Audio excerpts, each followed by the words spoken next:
turn to you first, Professor Lee. You really don't believe in lockdowns. You think they're pointless. Why? Well, I think at the very beginning of the epidemic, in March, there were genuine reasons for concern. But I think for several months now, it's been clear that this virus is not the new plague that it was feared that it would be. And yet we've continued to act as if it is that new plague. We've also continued to act in this way despite major harms caused by lockdowns and despite very little evidence that lockdowns, social distancing, masks and all the other things that have been introduced actually work on a societal basis. So we're actually causing more harm, clearly causing more harm, both in terms of deaths and in terms of quality of life by the actions we're taking for a virus, for a disease that's within the envelope of many years within the last 30 years. And yet, Professor Lee, in this country right now, cases are rising exponentially. So how do you stop the cases rising if you don't have a lockdown? Because the knock-on effect is we get more hospitalisations, more people ICU, more pressures on our health service, and eventually it won't be able to cope. Well, I mean, my argument is if your health service or any health service isn't up to providing the care that's needed, you should increase capacity. What you shouldn't do is imprison your entire population and do epidemiological and virological experiments on people which don't have any way of being verified, which don't have any evidence to support them, and cause, as I say, cause great harms. There's also a problem that in this phase of the pandemic, people have equated positive tests with cases. Now, this isn't correct. This is simply wrong. In a normal winter, we never obsessively test the population for any virus to the extent to which this virus is being tested for.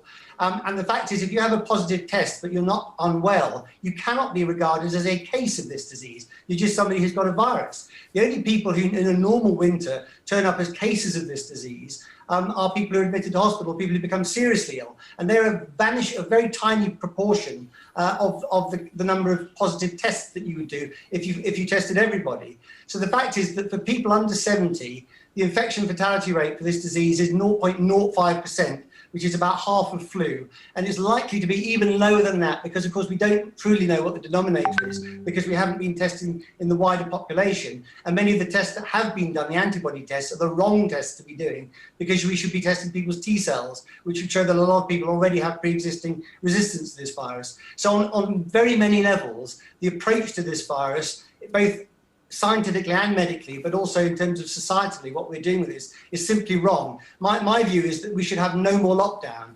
We should go back to living lives normally. We should travel normally. We should go to work. We should go out. And people who are vulnerable, people who are at risk of disease, the elderly, if they want to, they could be advised to look after themselves. But frankly, if I'm 70 or if I'm 80, I don't want to have many of the things that make life worth living taken away from me by government and government responses that infantilise the population and tell us that we can't make risk assessments for ourselves as we go about our daily lives. OK, just before I bring in my other guests, I have to come back to you on that, Professor Lee, and that would inevitably lead to people losing their lives, people who are vulnerable and people who are elderly. Surely that's not acceptable. Well, you're saying that nobody should die. I mean, we need to be able to have a grown-up conversation about death in our societies. The fact is, when you get to in your 80s, you have a high chance of dying of all diseases. In the UK, at least, the average age of death is about 82. The average age of death of COVID is a bit older than the average age of death. So the fact is, there's no evidence that COVID is really impacting on the overall lifespan of the population. Yes, certain people are more susceptible to this disease, and it can obviously cause a nasty disease. But the fact is, this societal response is something that has never been done before. There are many diseases that kill millions of people a year. You know, tuberculosis, malaria, AIDS, influenza itself, all cause more than 1 million deaths a year. This year we'll have some COVID deaths, which will be more than 1 million worldwide. But the fact is there are 70 million deaths every year, and next year we will have many fewer COVID deaths. Dan O'Brien, lockdowns we'll be stuck with. Because, I mean, as people say here, we're largely doing it to protect our health service so that it's not under pressure. Well, I think the government's position has changed. I think back in March it was to protect the health system, and it was warranted at that time because the speed at which cases and deaths were going up was horrific, and we didn't know internationally where it would top out. You know, there was a very famous, now famous medic in this country who predicted 120,000 people dying back in March. Now, nowhere in the world has had that kind of death rate. Absolutely nowhere in the world, thankfully. So now we're in a more difficult situation where the government is saying, as the Taoiseach articulated 48 hours ago, that the strategy now is to wait until we have a safe vaccine. Now, that could be many years, and my fear is that we will get 2 or 3 years out, we still won't have a safe vaccine, the economy will be destroyed, we will have mass unemployment, we will have mass personal bankruptcies, we will have mass business bankruptcies, and the costs of all of that, we get to a point where we still haven't eradicated the virus, and the government goes bankrupt, and we're in an absolute meltdown, catastrophic position where the virus then runs through the population anyway. I'm not saying that's going to happen, but I'm saying that is my fear for what could happen. But we've already, I suppose, got over 300 people, you know, taking up beds with COVID that are displacing other people simply because of this illness. We live in a tragic situation, Miriam. There is no good outcome from this. And when something like this arrives, we are going to have tragedies, and of course we need to minimize them. But just in terms of government's focus, you know, it emerged today that government spending in Ireland rose in the early months of the pandemic faster than any other country in the Eurozone. The government is planning to spend more than 100,000 million euro this year. Now, how many contract tracers can you get for 100,000 million euro? How many extra beds can you get for 100,000 million euro? I think the government needs to focus on what it can do and spend less time focusing on telling other people what they can't do. So, Musline, I think, to be correct, I hope I'm right, that you think it's not just hospital capacity. You want to eliminate this virus. Well, I agree with much of what's been said, but to try and bring some perspective to this, I think today is one of the single most hopeful and optimistic days that we've had in Ireland in many months, because the first time since July we have taken control of our own situation in this pandemic, and we've had our head in the sand until now. At the same time, lockdowns are awful, and we shouldn't have to be in a second lockdown. And I cannot approve of the government strategy, which is to open up and close down and open up and close down. We can have several lockdowns more before a vaccine comes along, and it may never come along at all. So are you saying we should just stay locked down for longer than 6 weeks?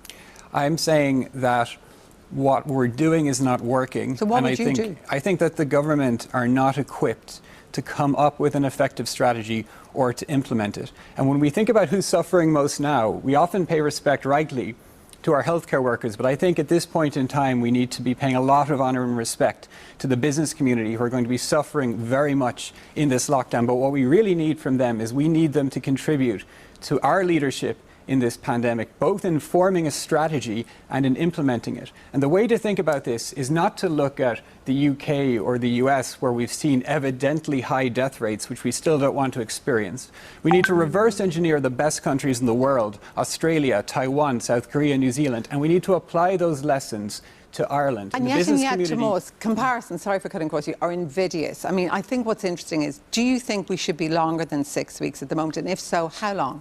It depends on what the goal is. Philip Nolan's stated goal is 50 to 100 cases a day. What would your goal be? If you My goal would be aggressive suppression towards zero community transmission. So how many weeks would that be? Starting from here, we think roughly 10 to 12 weeks. Wow. Schools open or closed? If you want to get there faster, it's a fact that this will be faster if schools are closed. If we make the choice to keep schools open, which we do for very, very good reasons, it is going to be a little bit slower. Close the borders? I think that we shot ourselves in the foot on borders in summer. If we had kept our borders closed, we would have maintained low transmission for a good amount of time. The crucial way of thinking about... Just ask you one thing about that, Tomas, because someone wrote to me about this. I mean, but what about the 100,000, you know, journeys of trucks that come through Dublin Port alone every year, bringing in vital supplies, making sure we've jobs and exports? What would you do about them? You manage it. There are many different ways of managing that. If you look at Australia, which is a better example for us than New Zealand, because it's a commonwealth of semi-autonomous states with their own health systems, their own chief health officers, they have land borders with each other, and they have different rates of COVID in different states, and they've managed this. And they've managed this practically by limiting travel across the border, allowing travel across the border for border communities. But the crucial feature is keeping numbers low. And we've had a lot of discussion about how the contact tracing system has evidently fallen apart this week. But that was always going to happen because we had exponentially growing case numbers, but we did not have exponentially growing testing and tracing capacity. The testing and tracing situation really failed in August. That is when we lost control. If you can't stop your numbers going from 20 to 50 or going from 50 to 100 a day, how can you stop them going from 1,000 to 2,000 per day? Professor John Lee, come back on that and what you've heard from Tomas Ryan there. Well, we've heard too much of this during this entire pandemic. We hear epidemiologists giving sort of modelling-based suggestions for what we should be doing with our lives. And the fact is they've been conclusively wrong consistently forever, basically, about this. The fact is these simplistic and biologically naive models do not work on a population basis. They do not capture many of the important things in viral spread. These viruses, remember, have been around since the dawn of time. They've actually spread amongst our species since before we were on two legs. The fact is these things can spread whether or not they spread at very low population density. So the fact is, if we're implementing these lockdowns and these other measures, which are hugely disruptive and hugely damaging, the only thing that they may do is slow down the spread of the virus a little bit. But the fact is, in 6 months or a year or 2 years or 3 years or however long it takes, this virus will spread throughout the population and we will be where we're going to end up being. The only difference will be how big of an own goal have we caused in the meantime by the measures which have caused direct harms, which are greater than the virus. I say the only way you can actually maintain a reasoning for doing this is in the belief that this is such a lethal virus that if we don't do it, as we've heard several people say, the number of beds in intensive care and thing will be overwhelmed. The fact is, in the UK, for example, we set up the Nightingale hospitals very quickly in March. Within 4 weeks, there were thousands of extra beds. It's perfectly possible for governments to do this. There is simply no excuse for imprisoning the population. It's simply not fair to young people, it's not fair to anybody under the age of 70, and it's not fair to people over the age of 70, as I say, because it removes many of the things that make life worth living. There's simply no justification for it, in the science or the medicine. Dan O'Brien. Well, it's a question about proportionality, and just to put a figure on it, how many young people have died in the Republic? Under 25s, there has been a solitary death from COVID, and we have taken kids out of school. We have ruined the lives of young people just as they're getting at that point of independence and living lives. These are hundreds of millions of people. We've had a solitary death. We really need to ask, how much punishment are we going to put younger people on in particular, force people into mass unemployment, when the risk to those people is so low? I agree with much of this, but life looks pretty good in Australia right now, and in South Korea they never even had any lockdowns. We have health problems, we have economic problems. The cause of them is a virus. We control this problem by getting the virus numbers low so that our public health doctors can keep them low. And for that, I think we need a private sector mentality with how we execute testing and tracing. We haven't had that. We need to properly resource our public health physicians. And we need leadership from the front, from government. And rolling lockdowns is not acceptable to anyone. So we need to make a decision to have an aggressive suppression campaign that gets us to not always absolute zero, not eradication, but elimination of transmission in the community most of the time. Could I say that we picked the countries that are closest to us and behaviourally most like us, all of Europe? Why don't we talk about a country like Malta, which is also an island close to Europe? I think, to cherry-pick Taiwan, countries around the world, who knows whether their positions will be sustainable? They may find that locking themselves off from the rest of the world will not be sustainable. And in 2 or 3 years, they end up opening up and going through it in a delayed way. So, let's look at the countries around us. Professor John Lee, it's a debate, it's a really interesting debate that everyone's having all over the world this at the moment, but people are saying, let's hold out for the vaccine. But you're not so sure that's the panacea at all, sure you're not? Well, I think it's quite unlikely that we'll have a vaccine that's effective for this virus, or that's effective for very long for this virus. The UK had a Common Cold Institute for 43 years, which was solely tasked with producing vaccine to similar viruses to this one, and it was shut down because they never had a success. The fact is, these viruses are very adept at evading our antibodies, or evading vaccines that are introduced for them. So that the idea that somehow we're going to have a magic bullet which is going to sort of come riding over the horizon anytime soon and give a get-out-of-jail-free card, I think is just wishful thinking. I think governments, I completely agree with one of your speakers, that governments do need to show leadership. I just have a diametrically opposed view to him of what that leadership should be. We are never going to eradicate this virus. I think it's very unlikely that we'll be able to reduce community transmission significantly enough to make a difference without having such punitive measures that they cause far more harm than the actual thing that they're trying to prevent. I come back to the point, at the beginning of this pandemic, people were worried that this was a very severe, very serious virus, a new plague. It isn't. It's quite clear that the infection fatality rate is comparable with flu. You can argue about whether it's a bit more or a bit less, but basically it's not a lot more, even in the vulnerable groups. And in many groups of younger people, it's a lot lower. So the fact is, this is not the new plague. This is a virus, as I say, which is within the envelope of winter deaths that we've dealt with for many years out of the last 30, and for many, many years out of the last 100. We've never done this before. This is a societal experiment, and it's the wrong thing to do. This is a very dangerous virus, and it could change next year. We can't wait for a vaccine. New testing technologies may make it easier to hunt it out.